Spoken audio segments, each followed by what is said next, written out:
Chapter 2. A Time for Decision.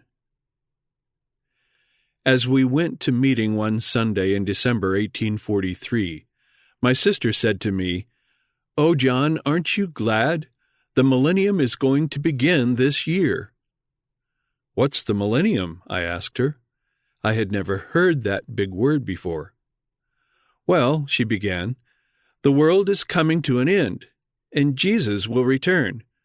The wicked will be destroyed, and the earth will become like it was when God first made it." "How do you know?" I asked.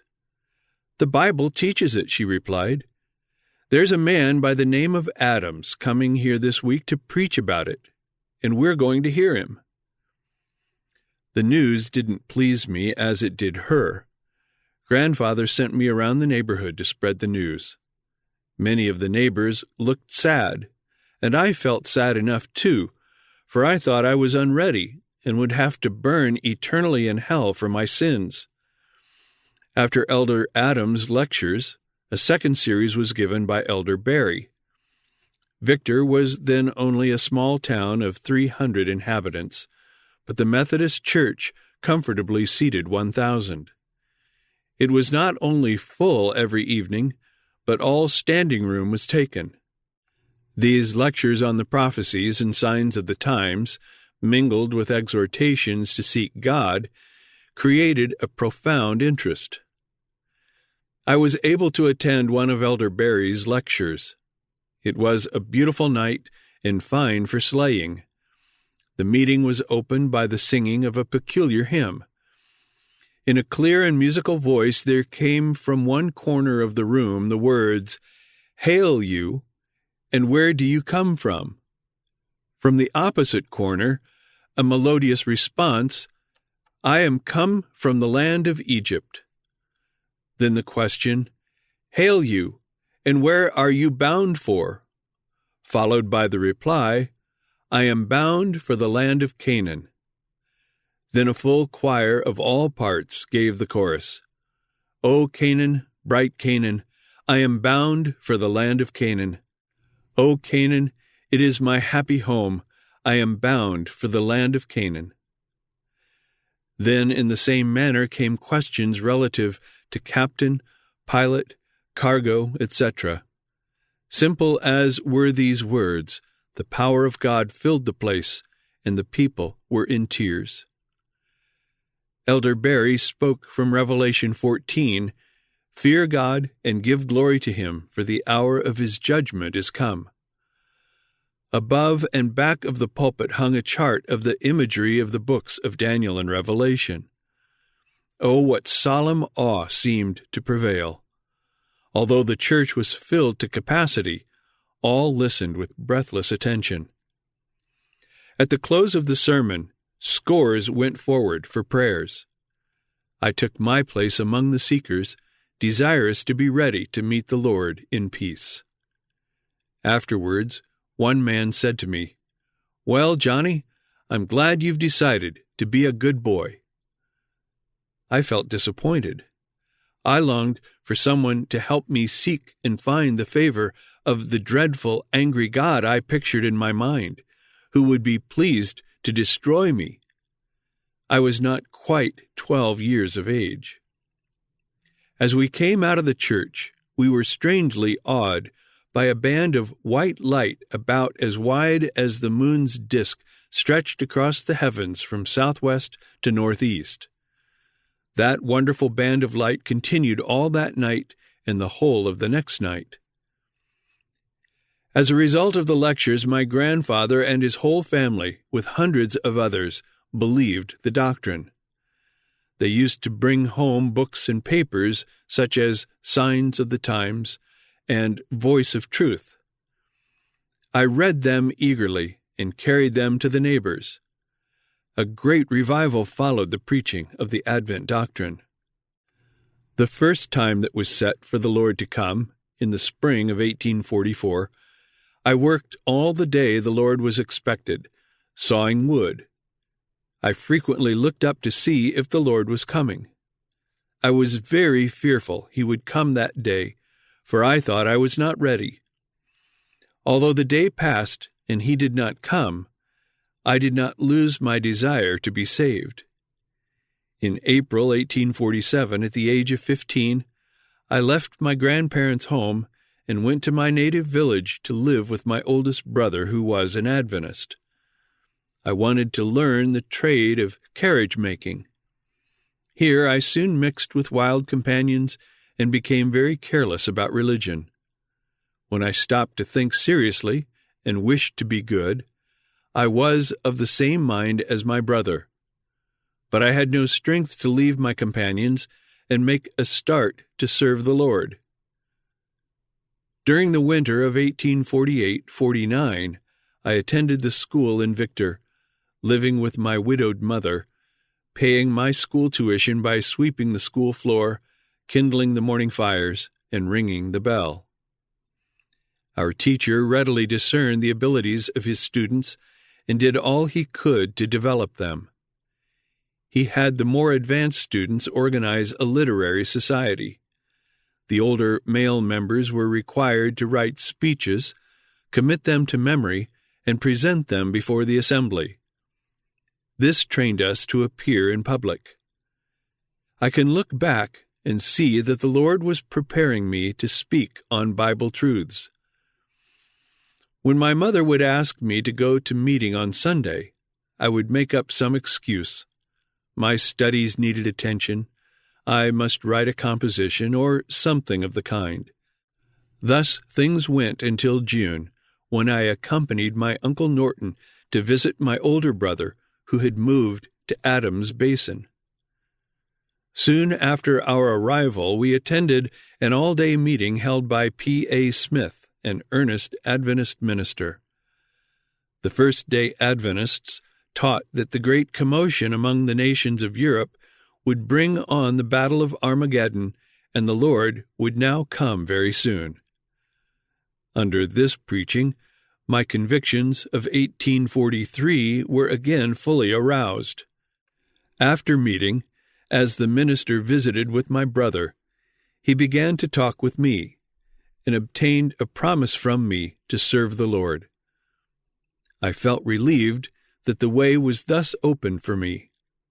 I wanted to be in earnest about being a Christian, and as there was to be more meetings in 2 weeks, I desired the privilege of attending them.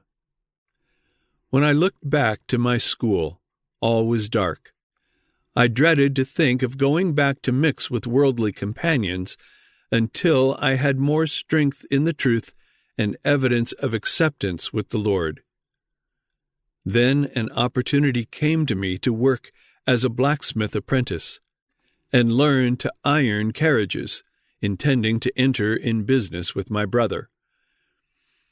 I returned home and told the teacher and my schoolmates I had hired out to become a blacksmith, but did not tell them the main reason why I wanted to leave. They presented before me all the flattering prospects I had aspired after, but this did not move me. My mind was made up to be at my brother's in 2 weeks to attend the next meeting. I turned away from teachers, friends, and even my own mother, deciding that I must give it all up or be lost. I was longing for truth, light, and pardon. The truth presented at the meetings shed more light upon the subject of the nearness of the Lord's coming. I began to study the Bible thoroughly. I carried a small pocket Bible to the blacksmith shop and would read it when the rest of the hands were off at a nearby grocery. Sometimes I would retire to a back coal shed and pray. My mind was impressed to speak in public meeting and tell my desires, to pray and ask the prayers of others, a cross I struggled under for several days. When I would pray for the evidence of sins forgiven, it would be impressed upon my mind to be baptized. This troubled me, so I told my brother.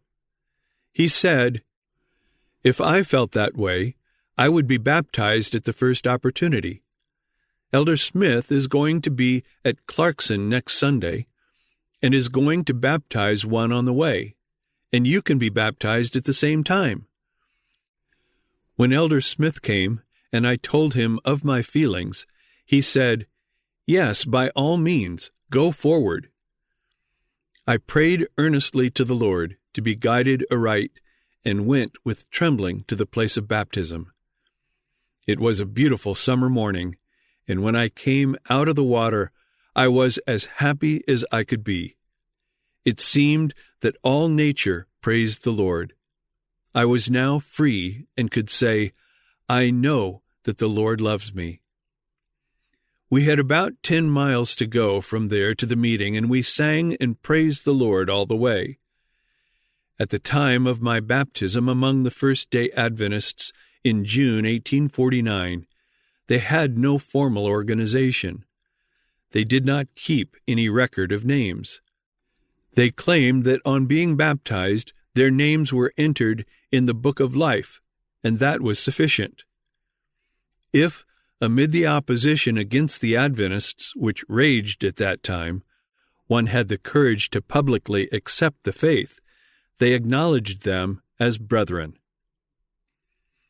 At the shop where I worked, many customers would come in and talk of everything but religion. Whenever they talked with me, I would try to turn the conversation to religious matters, and to the great subject of the near coming of the Lord. Some would listen and seem deeply affected. Others would mock and ridicule, but this only made me the stronger. After my day's work was done, I would often sit up until midnight with candle and book by my side to study the truth. The shop stood close by the Erie Canal, and most of our customers were canal drivers. Instead of learning anything about carriage work, I was set to pulling horseshoes, clinching nails, filing and finishing the hoofs, etc. During all those 3 months, there was not a wheel carriage in the shop. Since I received no carriage work as promised, I broke off my contract and received for the 3 months' work my board and lodging and a calfskin leather apron. Now penniless, I returned to my mother's home in my native village. There I soon began to reap the results of my summer's exposure to the malarial atmosphere on the canal and frog pond. I began chills every alternate day, and soon they came every day, and finally twice a day. After being afflicted this way for 2 months, I thought my life was doomed. When the chills began upon me, I was solemnly impressed that it was my duty to go out and preach to others the precious truths I had learned from the Scriptures, but I tried to throw off this conviction with the thought that a boy not yet 17 was too young to preach. Then again, I had not a penny of money, and my clothing was about ready to discard. When the chill was on, it would be vividly impressed upon me to go out and preach, and my chill would stop. So on the day I had 2 chills in one day, I said, "Lord, break these chills and fever, and I will go out and preach as soon as I can recover enough strength to do so." The chills ceased that very day. After the close of 9 weeks of malaria, I was weak physically, but fully determined as soon as possible to go out in ministerial work. I hired out to dig a field of potatoes, but had to stop for lack of strength. Then I was given a job of cutting wood. In a few weeks, I had saved $1 above expenses. That would get me where I wanted to go. But what about clothing?